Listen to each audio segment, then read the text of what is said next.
بەهۆی پەلامارەکانی داعشەوە بە هەزاران خێزان لە شنگال و پارێزگاکانی ناوەڕاست و باشووری عێراقەوە ڕوویان کردە سنووری پارێزگای سلێمانی و لا کەمپەکانی ناحیە عەربەتی سەر بە پارێزگاکانیش دەجێکران.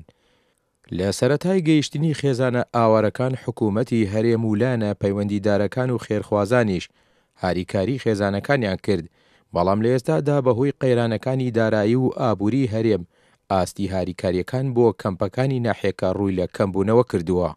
مانجی 11,000 تا 9 لتر نود ما ورنا كرتيا بايت مسؤول بيل بن ام خيمه بجي ومنال هبي هدر باو باران بي ويشون شي هدر نوتي نبي جانوا ابي هیچ یارمەتی عراقی وەرناگرێت قیرانی دارایی تأثیر لە ئاوارە کرد زیاتر لە ئاوارە کرد ئێستا مانجیان زێ نەوت نییە سۆپە تەوزیعی نەکردینە هاتوانم ئەم خێمە بم لە هین لە چۆ لە تێژی وا درست بکەم بخواتە یارمەتی من نەکرد.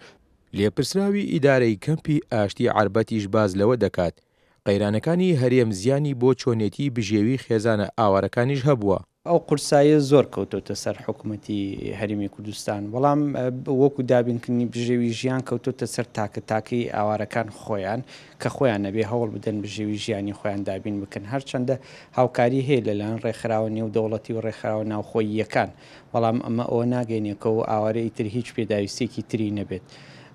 لەبەرەوە ئەم پشکە بەر حکوومەتی هەرێم کەوتۆ کە ئەبێ هەلی کار بڕەخسێنی بۆ ئاوارەکان. ئەمەش ئێمە خۆمان میلەتی خۆمان کێشەی بێکاریمان هەیە، کێشەی قەیرانی داراییمان هەیە، لەبەر ئەوە ئەمە تەئسیراتەکەی دروست بووە لەسەر ئاوارەکانیش. پێویستە کات حکوومەتی عێراقی لە زووترین کاتا بێتە سەرخەت بۆ ئەوەی کە هاوکاری و دەعمی زیاتری ئاوارەکان بکات.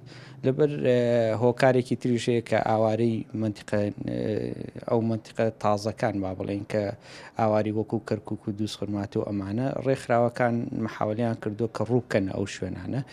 ئەم داخوازیانەی خێزانە ئاوارەکان لە کاتێکدایە لەلایەک حکوومەتی هەرێمی کوردستان بە قۆناغێکی سەخت و دژواری دارایی و ئابووری و کێشەی سیاسیدا تێپەڕ دەبێت.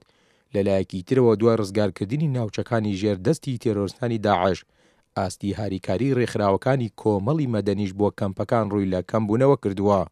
ئاکۆ ئەمین، کورسات نیوز، کەمپی ئاشتی، ناحیەی عەربەت.